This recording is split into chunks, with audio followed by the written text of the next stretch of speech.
আজকে আমি তোমাদের বানিয়ে দেখাবো ক্ষীরের কেক পিঠে। আর এই রেসিপিটি বাড়িতে থাকা উপকরণগুলো দিয়েই বানানো যায়, বাইরে থেকে এক্সট্রা করে কিছু কেনার দরকার পড়ে না, বা হাতের কাছে থাকা সহজ সরল উপকরণ দিয়ে বা সহজ সরল রেসিপিটি আমরা বানাতে পারি।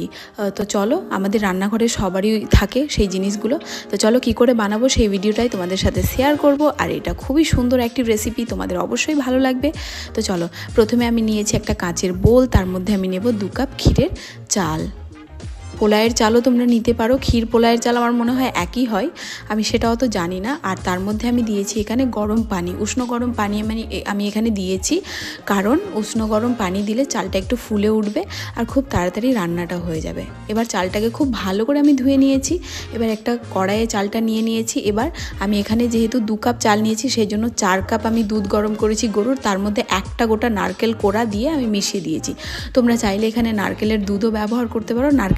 আমার মনে হয় যে নারকেল কোড়াটা দিলে বেশি স্বাদ হয়। আর এখানে আমি দিয়েছি 1 চিমটি লবণ। এবার ঢাকা দিয়ে আমি চালগুলোকে রান্না করে নেব।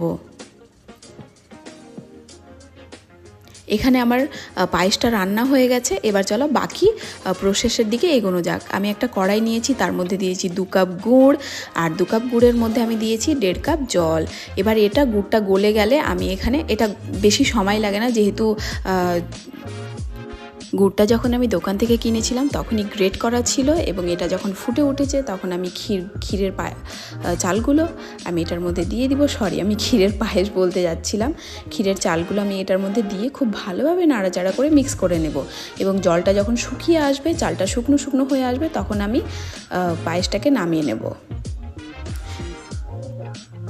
এবার এখানে আমি নিয়েছি একটা কেক টিন, তার মধ্যে আমি ঘি ব্রাশ করে দিয়েছি, এবং তার মধ্যে চালটা দিয়ে খুব সুন্দরভাবে গরম গরম থাকা অবস্থায় সেট করে দেব। এবার এটা রুম টেম্পারেচারে আসার পর 10 থেকে 15 মিনিটের জন্য আমি ডিপ ফ্রিজে রেখে এটাকে বের করে নেব।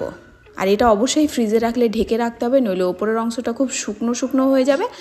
তো চলো, আর এই কেক টিনটা আমার এতটাই ভালো, খুব ইজিভাবে বেরিয়ে যায়, কেক বেক করলেও এটা খুব সুন্দরভাবে বেরিয়ে যায়। তো চলো, এটাকে বের করে নিয়ে নিজের মতো শেপ সাইজে কেটে নেব। আর তোমরা যদি বাড়িতে বানাও তাহলে নিজেদের ইচ্ছে মতো কাটতে পারো, আর অবশ্যই এটা ট্রাই করতে পারো তোমরা। এটা এতটাই খেতে ভালো লাগে, আমার তো খুব ভীষণ প্রিয়। তো ভালো থেকো সবাই, সুস্থ থেকো। আর যদি আমার ভিডিওগুলো ভালো লাগে তাহলে প্লিজ আমার চ্যানেলটাকে সাবস্ক্রাইব করে দিও। যদি ইউটিউব থেকে দেখছো তাহলে সাবস্ক্রাইব করে দিও, যদি ফেসবুক থেকে দেখছো তাহলে ফলো করে দিও। আর খুব খুব সুস্থ থেকো।